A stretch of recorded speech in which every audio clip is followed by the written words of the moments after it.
Donc, ce matin, c'est ça, j'ai la joie de vous apporter le message de Noël, ce que Dieu a mis sur mon cœur.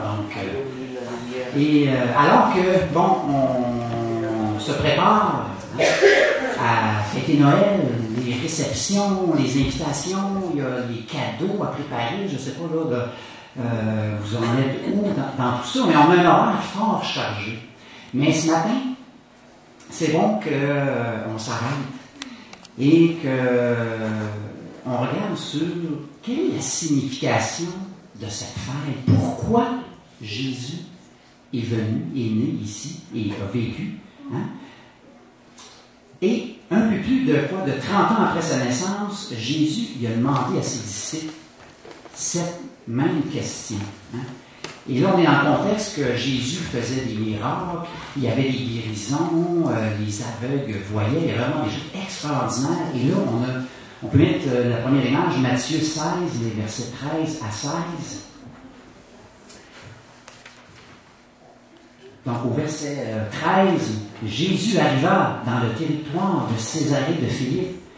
Il demanda à ses disciples, « Qui suis-je d'après les hommes, moi le Fils de l'homme? » Ils répondirent, les uns disent que tu es Jean-Baptiste, les autres Élie, les autres Jérémie ou l'un des prophètes. Et d'après vous, qui suis-je? Leur dit-il, et Simon-Pierre répondit, tu es le Messie, le Fils du Dieu vivant. Hein? Alors voilà que Jésus nous pose la question personnellement, hein? Qui est Jésus? En général, on peut répondre, hein? C'est une belle fête, on peut fêter Noël. Mais là, il pense à ses disciples, qui je suis d'après vous? Hein? D'après toi, Stéphane, qui suis-je, moi? Hein? C'est une question personnelle que Jésus nous pose à chacun d'entre nous. Et sur la signification aussi donc, de la venue du Sauveur, de la venue de Jésus sur terre, je vous propose cette signification, et c'est le titre de mon message ce matin, Noël, c'est Dieu qui remue ciel et terre pour venir nous rencontrer, hein, et toucher nos cœurs. Donc voilà un peu la signification, un peu là où on s'en va ce matin. Donc, je vais débuter par un mot de prière, puis ensuite on va débuter avec la lecture de la naissance de Jésus à Bethléem, donc dans Luc 2. Mais d'abord, on va juste dire un mot de prière, on va s'arrêter et on va ensuite poursuivre. Seigneur Dieu, je veux te remercier encore pour l'occasion qu'on a ce matin d'être réunis. Merci pour ta parole, Seigneur. Merci, Seigneur, que d'abord je te demande de m'aider à bien livrer le message que tu as mis sur mon cœur et Seigneur, aussi d'ouvrir le cœur de tout le monde qui sont réunis ici, Seigneur, ouvrir son cœur à ton message, à ta parole, Seigneur. C'est quelque chose de merveilleux, Seigneur, Dieu qui s'approche de nous. Il y a une signification bien plus que les cadeaux de la belle fête. Un sauveur, on l'a chanté ce matin, un sauveur nous aimait. Oui, Seigneur, merci d'ouvrir nos cœurs à ta parole ce matin. Alors, on va débuter par la lecture que je vais faire, donc de Luc, juste pour nous mettre dans le contexte un peu du message. Donc, on peut mettre la première image, donc la naissance de Jésus à Bethléem. À cette époque-là, parut un édit de l'empereur Auguste qui ordonnait le recensement de tout l'Empire. Ce recensement eut lieu pendant que Quirinus était gouverneur de Syrie. Tous allaient se faire inscrire, chacun dans sa ville d'origine. Joseph aussi monta de la Galilée, de la ville de Nazareth, pour se rendre en Judée, dans la ville de David, appelée Bethléem, parce qu'il était de la famille, de la lignée de David. Il y alla pour se faire inscrire avec sa femme Marie, qui était enceinte. Et pendant qu'ils étaient là, le moment où Marie devait accoucher arriva, et elle mit au monde son fils premier-né. Elle l'enveloppa de l'ange et le coucha dans une mangeoire, parce qu'il n'y avait pas de place pour eux dans la salle des hôtes. Il y avait dans la même région des bergers qui passaient la nuit dans les champs pour y garder leurs troupeaux. Et un ange du Seigneur leur apparut, et la gloire du Seigneur resplendit autour d'eux. Ils furent saisis d'une grande frayeur, mais l'ange leur dit, n'ayez pas peur, car je vous annonce une bonne nouvelle qui sera une source de grande joie pour tout le peuple. Aujourd'hui, dans la ville de David, il vous est né un sauveur qui est le Messie, le Seigneur. Et voilà à quel signe vous le reconnaîtrez. Vous trouverez le nouveau-né enveloppé de l'ange et couché dans une mangeoire. Et tout à coup, une foule d'anges de l'armée céleste se joignit à l'ange. Ils adressaient des louanges à Dieu et ils disaient gloire à Dieu dans les lieux très hauts, paix sur la terre et bienveillance parmi les hommes. Au verset 15, lorsque les anges les eurent quittés pour retourner au ciel, les bergers se dirent les uns les autres, allons jusqu'à Bethléem pour voir ce qui est arrivé, ce que le Seigneur nous a fait connaître. Et ils se dépêchèrent d'y aller. Et ils trouvèrent Marie et Joseph, ainsi que le nouveau-né, couchés dans la mangeoire. Après l'avoir vu, ils racontèrent ce qui leur avait été dit au sujet de ce petit enfant. Et tous ceux qui entendirent les bergers furent étonnés de ce qu'ils disaient. Et Marie gardait le souvenir de tout cela et le méditait dans son cœur. Puis les bergers repartirent en célébrant la gloire de Dieu et en lui adressant des louanges à cause de tout ce qu'ils avaient entendu et vu et qui était conforme à ce qui leur avait été annoncé. Voilà la parole donc dans Luc, on vient de lire, donc Luc 2, chapitre 1 à 20, qui nous montre la naissance de Jésus. Donc, moi je propose ce matin de voir comment Marie a vécu ces moments merveilleux. Puisque le texte nous dit, on vient de lire, qu'elle gardait dans son cœur et elle méditait tout ce qui était arrivé. Je vous propose donc de voir Marie, donc un regard sur l'émerveillement. Tantôt, Jean-Philippe, qui nous a conduit au psaume 98, nous a dit les merveilles que Dieu s'approche de nous, que c'est une merveille. Bien, une merveille, c'est une chose qui cause une intense admiration et qui nous bouleverse profondément. Et parfois, on utilise ce mot à différentes sauces, puis ça peut minimiser un peu le sens. Et bon, est-ce que, par exemple, vous avez déjà visité le parc d'attractions, le Pays des Merveilles, ici à Sainte-Adèle, au nord de Montréal? Alors, avec les enfants, un jour, on est allé visiter ça. Et, bon, il y a des personnages, Alice, Blanche-Neige, etc. Mais un jour, on est allé à Walt Disney, le monde merveilleux de Disney. Je ne sais pas si vous avez eu la chance, c'est vraiment beau, grandiose. Mais là, c'est ça. Donc, on utilise ce mot aussi, les 7 merveilles du monde, dont les pyramides d'Égypte, encore un mot, encore le mot merveilleux. Mais, pourtant, bien que ce sont des bâtiments qui sont des choses qui sont grandioses, il y a une explication à leur construction. Ce sont des hommes qui ont bâti ces choses-là, qui ont bâti ces parcs d'attractions, qui ont bâti ces merveilles du monde. Donc, une merveille est un mot, je pense que l'on doit réserver à ce qui dépasse toute explication humaine.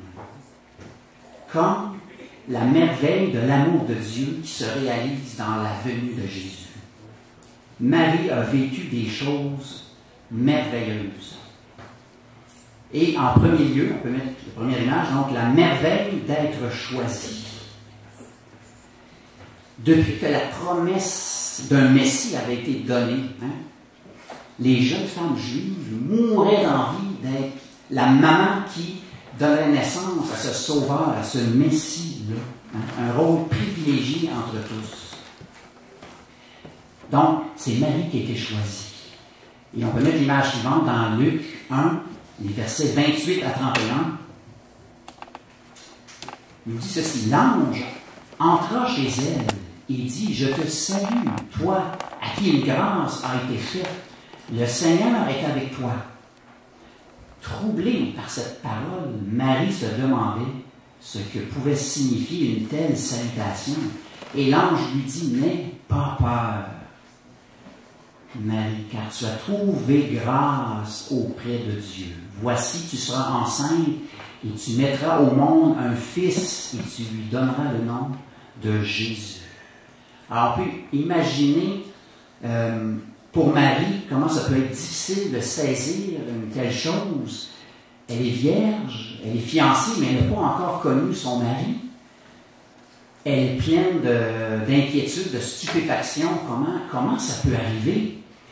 Et un peu plus loin dans le texte, pour la rassurer, l'ange lui dit, pour la rassurer, que Élisabeth, sa cousine, est tombée enceinte dans sa vieillesse et elle va enfanter un fils, elle aussi, qui va donner naissance à Jean-Baptiste. Donc, ce qui voulait dire pour la rassurer que Marie, avec Dieu, il n'y a rien d'impossible.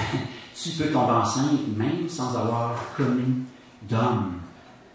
Et là, Marie comprend l'ampleur de ce qui l'attend et accepte avec humilité.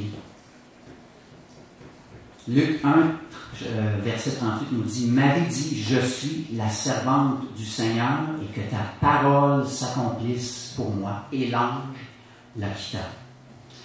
Donc la merveille d'avoir été choisi pour mettre au monde le Fils de Dieu, le Sauveur de l'humanité. Premier point. Ensuite, prochaine image, donc, la merveille de la grossesse.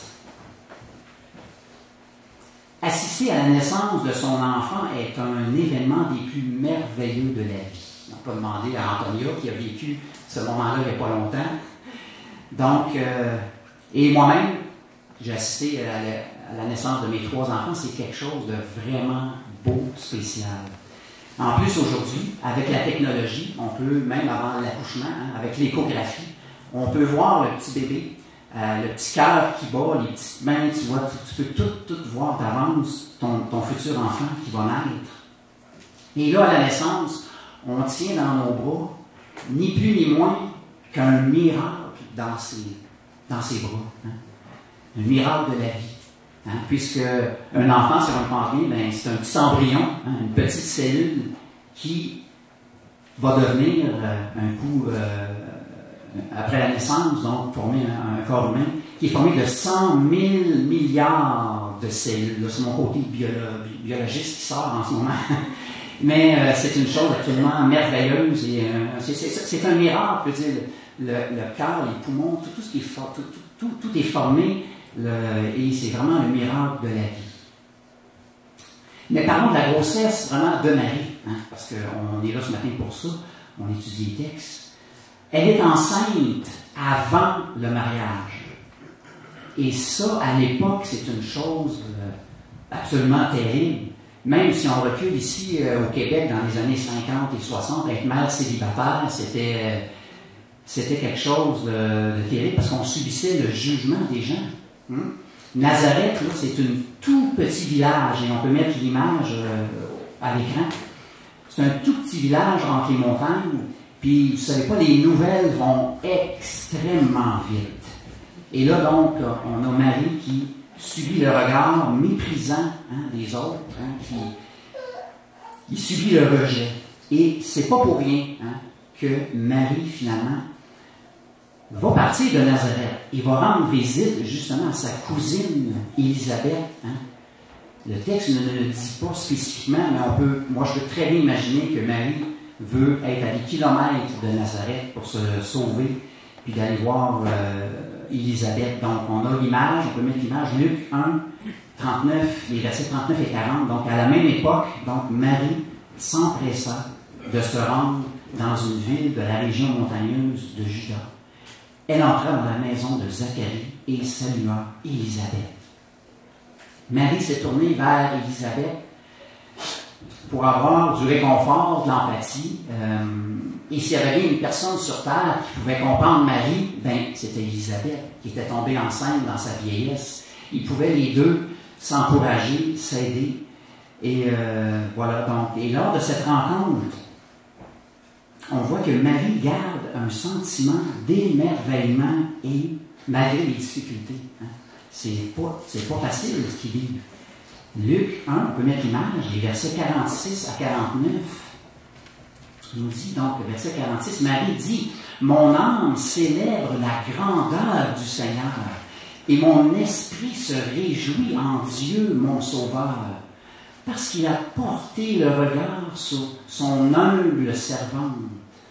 En effet, voici désormais toutes les générations me diront heureuse, parce que le Tout-Puissant a fait de grandes choses pour moi. Son nom est saint. » Wow! Hein? Marie qui est pleine de reconnaissance malgré l'épreuve, la difficulté. Elle est émerveillée même au cœur de ce qu'elle vit. Puis, vous savez, c'est facile hein, de dire merci à Dieu quand ça va bien. Hein? On a, mettons, la santé, on a un bon travail, ça va bien. Merci mon Dieu. Mais dire merci au Seigneur quand ça va pas bien, hein? À travers la maladie ou à travers une perte d'emploi. Merci Seigneur pour ma perte d'emploi, je ne sais pas, mais c'est pas évident. C'est vraiment pas évident. Sur le moment, donc, on souffre, mais Dieu a un plan. Hein? Puis parfois, même à travers une perte d'emploi, quand quelques mois plus tard, on retrouve un nouvel emploi, puis qu'on a augmenté de salaire, puis qu'on a des plus belles conditions, et là, on veut remercier le Seigneur. Hein? C'est facile. Mais au cœur de l'épreuve, et pourtant Dieu a un plan pour chacun d'entre nous. Et là, Marie, elle, qui est reconnaissante malgré l'épreuve. Dans la maladie, hein? On est malade, ça va pas bien. Mais des fois, le Seigneur nous amène à l'hôpital, puis on peut partager notre foi avec quelqu'un. Et là, la personne qui, donc, se met à se confier en Dieu à son tour, donc Dieu utilise les moments difficiles de notre vie, parfois au cœur d'un problème familial, dire merci au Seigneur. Et personnellement, moi, j'ai passé à travers un divorce, une situation qui n'a pas été facile et j'avais vraiment pas le goût de dire merci au Seigneur pour ça. Mais aujourd'hui, Dieu m'a fait rencontrer une personne merveilleuse, mon épouse, qui est là. Et je loue Dieu pour sa présence dans ma vie. C'est une bénédiction. Donc, merci mon Dieu. Hein, on a des projets ensemble. C'est vraiment une grande, grande joie. Mais sur le fait, quand on vit une difficulté, on n'a pas le goût hein, de dire merci au Seigneur. Mais là, Marie, vraiment, est un exemple. Moi, en tout cas, ça m'a frappé quand j'ai lu le texte. Elle est reconnaissante malgré ce qu'elle vit. Amen. Donc, un exemple. Merci Seigneur. Au point numéro 3, la merveille de l'enfantement. Après avoir donc la merveille de la grossesse, la merveille de l'enfantement. Pour obéir donc au décret de César Auguste, hein, on l'a lu au tout début du message, donc dans Luc chapitre 2. Donc pour obéir au décret, ordonnant le recensement, donc Marie et Joseph doivent entreprendre un long voyage de 111 km. On peut mettre l'image donc entre Nazareth et Bethléem. Hein. Donc vous voyez Nazareth qui est situé plus au nord et Bethléem donc plus au sud. Donc c'est un voyage assez difficile hein, dans le but de s'enregistrer dans la ville des ancêtres de Joseph, parce que Joseph est un descendant du roi David et un des premiers rois du royaume d'Israël. Donc, lui, il se rend à Bethléem donc, pour aller s'enregistrer. Donc, pour obéir à ce décret, donc, c'est pas facile, mais ils le font. Et Marie, donc, est en fin de grossesse pour faire ce voyage difficile. Il faut penser là-bas, elle va accoucher, rendu là-bas à Bethléem. Donc, on doit considérer tous les dangers de ce voyage périlleux. Ils peuvent rencontrer des brigands, ils peuvent rencontrer des voleurs, mais Dieu les a protégés. Hein? Et le résultat de leur obéissance hein, permet au Fils de Dieu, à Jésus, donc de naître à Bethléem. Hein? Vous savez, c'était dans cette ville-là que devait naître le Messie, hein, selon les Écritures, selon l'Ancien Testament. Michée, chapitre 5, au verset 2. Hein, on peut mettre l'image. Et toi, Bethléem, Ephrata, tu es parmi les villes de Juda.